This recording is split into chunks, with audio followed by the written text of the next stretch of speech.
Nakatayo siya sa harap ng salamin hanggang manhid ang kanyang mga binti, ngunit hindi siya naglakas loob na gumalaw kahit kaunti man lang upang iligtas ang sarili.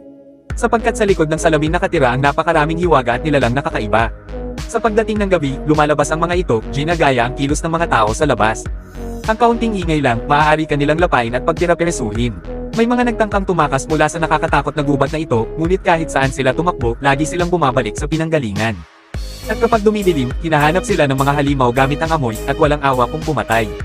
Para mabuhay, kailangan nilang manatili sa ligtas na bahay at tumingin sa salamin.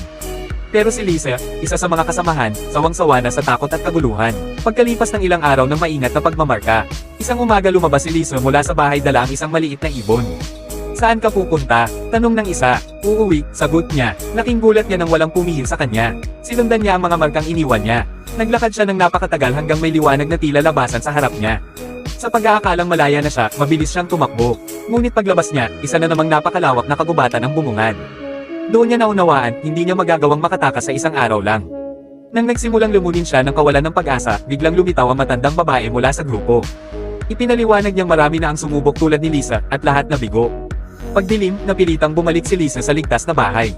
Naintindihan niya, imposibleng makatakas. Tanging pamumuhay ayon sa batas ng gubat ang paraan para mabuhay.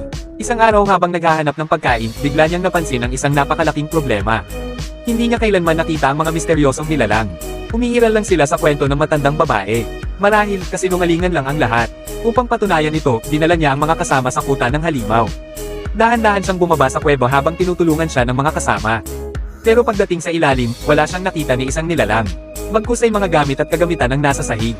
Nagbigay siya ng senadorias na hilahin ng ilan pataas, ngunit biglang may kakaibang tunog mula sa likod.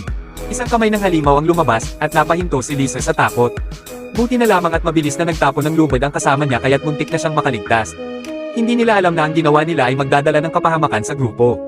Ginamit pa nila ang mga kagamitan para gumawa ng kamera. Umaasang makita ang anyo ng halimaw. Kinagabihan, biglang lumitaw ang isang pares ng hita sa screen. Kasunod ang sigaw ng isang lalaking humihingi ng saklolo sa labas. Nang marinig ito ng kulot na babae, para siyang na-hypnotize at lumapit sa pinto. Ang nobyo niya iyon, nawala isang buwan na ang nakalipas. Pagkakilala niya sa boses, sinubukan niyang buksan ang pinto. Pero pinigilan siya ng matanda. Babala niya, kayang gayahin ng halimaw ang kahit anong boses at walang taong nandyan sa ganoong oras. Upang makasiguro, pinasagot ng matanda ang nilalang sa tanong na alam lang nilang dalawa. "Kailan ang birthday ko?" Hindi ito nakasagot. Nagalit ang halimaw. Sinira nito ang kamera at sinipa ang bahay ng buong lakas. Lahat sila ay nagdikit sa salamin para mabuhay. Ngunit ngayon, galit na galit ang halimaw, binasag nito ang salamin. Akala nila katapusan na, ngunit bigla itong natahimik. Isang babala. Kinabukasan, ibinalik nila ang lahat ng kinuha sa kuweba. Dahil sa nangyari, nagsimulang minus ang matanda kina Mike.